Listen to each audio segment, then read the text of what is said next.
Hey guys, and welcome to Monday. I got a letter. Giselle's got a letter, but she's also out of frame, so you can't necessarily see it. Oh, wow.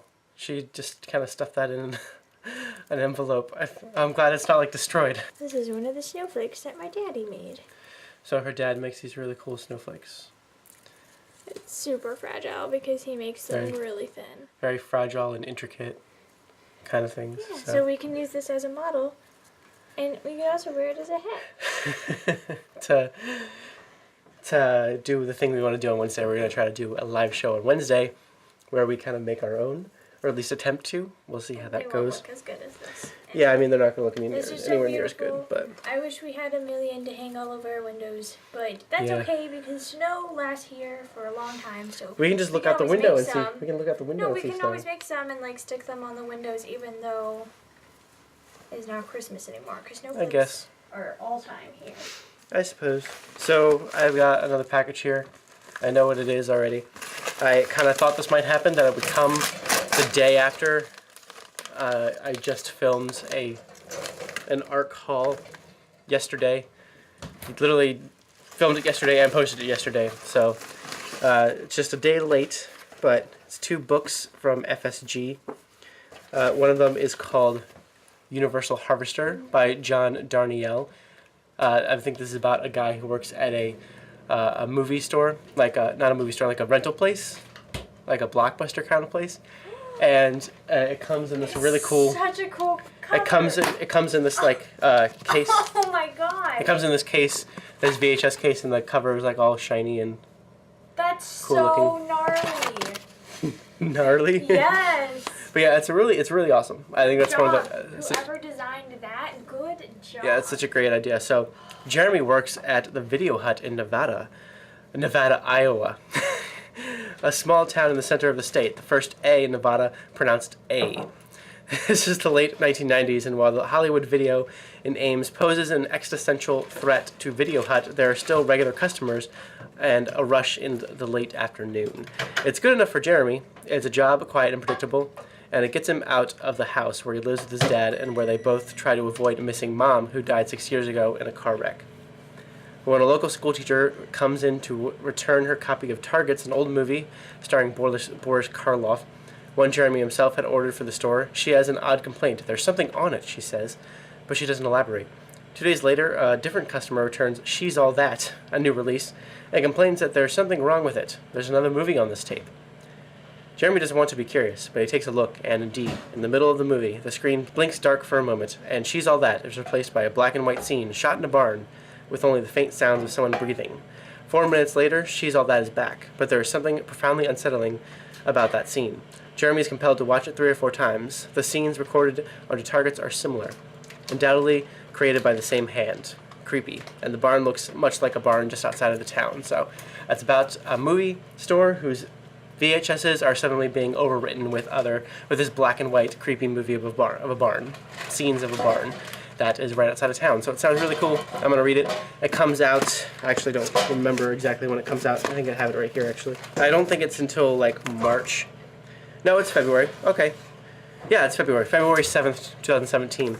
So the publicist actually asked me to not, to make sure I don't post a review until it comes out. I usually don't post the reviews until the day it comes out anyway, or after, usually. But they asked specifically not to do that. It says it's coming out in hardcover, so I'm not sure if this is just like how it's going to come just to people who got the ARC. I think it's just promotional for the ARC. Just promotional for the ARC. It's really cool. It's guys, please be kind, rewind on it.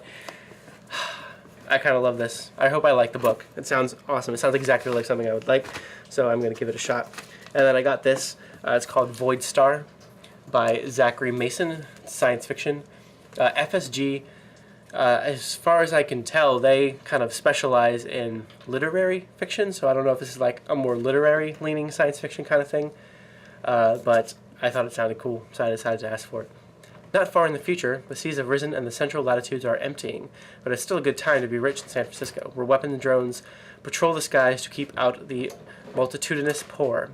Irina isn't rich, not quite, but she does have an artificial memory that gives her perfect recall and lets her act as a medium between her various employers and their AIs, which are complex to the point of opacity. It's a good gig, paying enough for the annual visits to the Mayo Clinic that keep her from aging. Kern has no such access. He's one of the many refugees in the sprawling, drone-built favelas on the city's periphery, where he lives like a monk, training relentlessly in martial arts, scraping by as a thief and a hitman.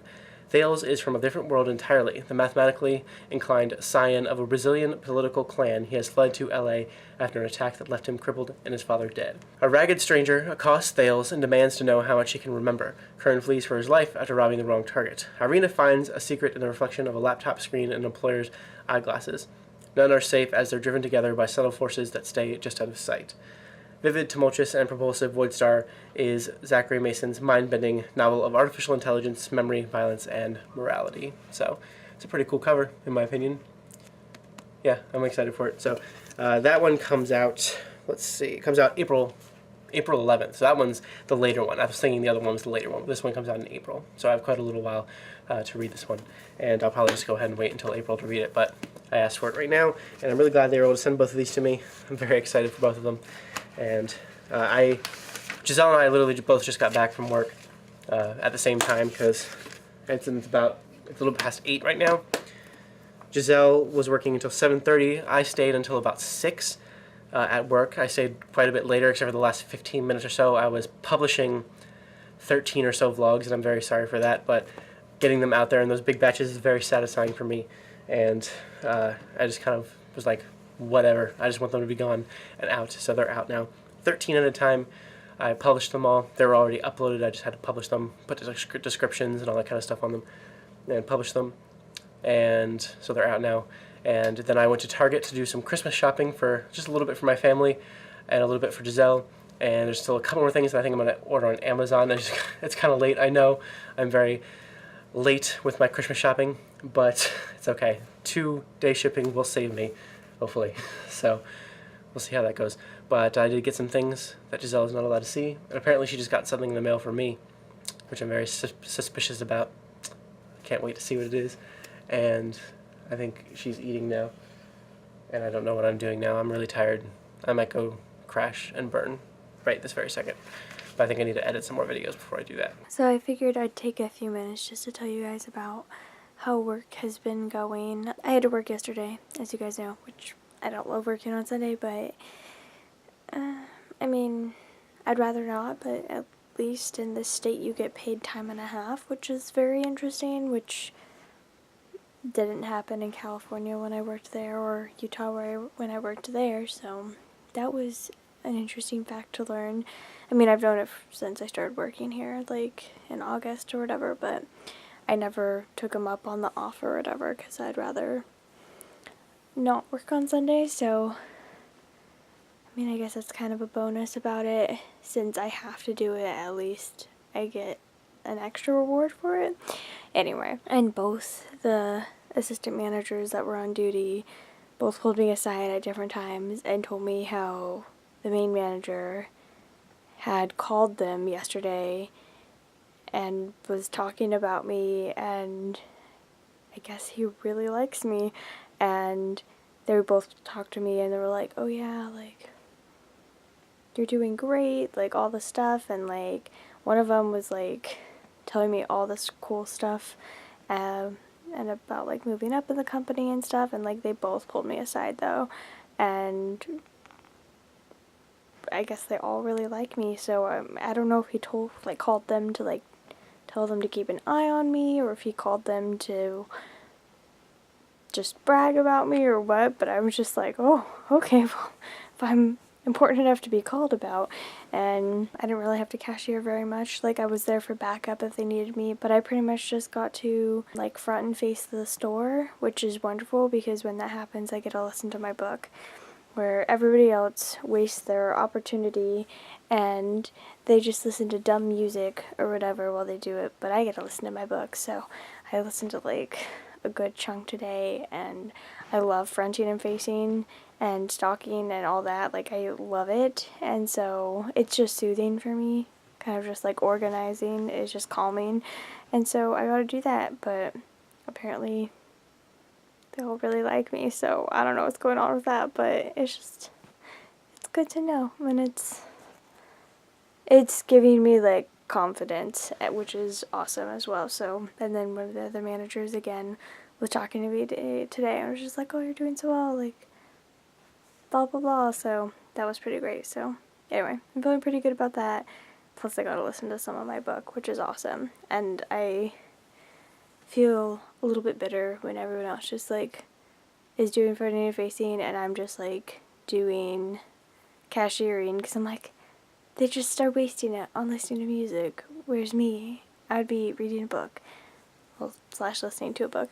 And they're also really happy because apparently a bunch of them, like, go hide in corners and, like, play on their phones or do stuff on their phones, and I don't do that. I work, and so they're, like, happy with how much I get done and stuff apparently as well. So, woo, good for actually doing my job, like, I'm paid to do, like. So anyway, not that I mind cashiering, I wasn't about that. It was just like that they, like, go listen to music. I'm like, what a waste. I mean, music can be nice sometimes, but to, like, never listen to books when you have the opportunity. Tisk tisk. Anyway, it's pretty late now. I'm gonna, oh look, there it comes.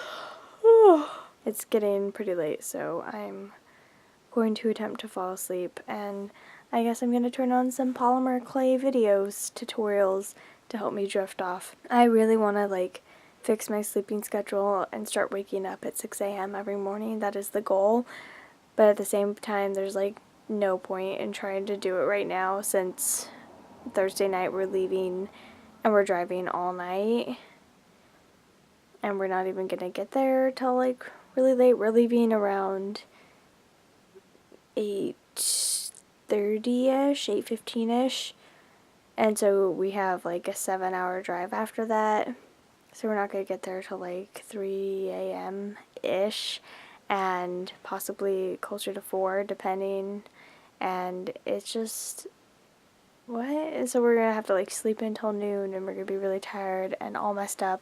So I feel like there's no point in trying to fix my sleep schedule until after we get back from Christmas. But at the same time, I still want to start waking up at 6 a.m. So we'll see how I feel tomorrow morning. But it's not even midnight yet, and I'm proud of myself for being tired. But that's probably because I actually woke up today and didn't take a nap and actually worked on stuff and was a motivated, productive human being who cleaned the house. Woohoo. Anyway, thank you guys so much for watching. Still very much appreciate it. You guys are awesome, and we'll see you tomorrow.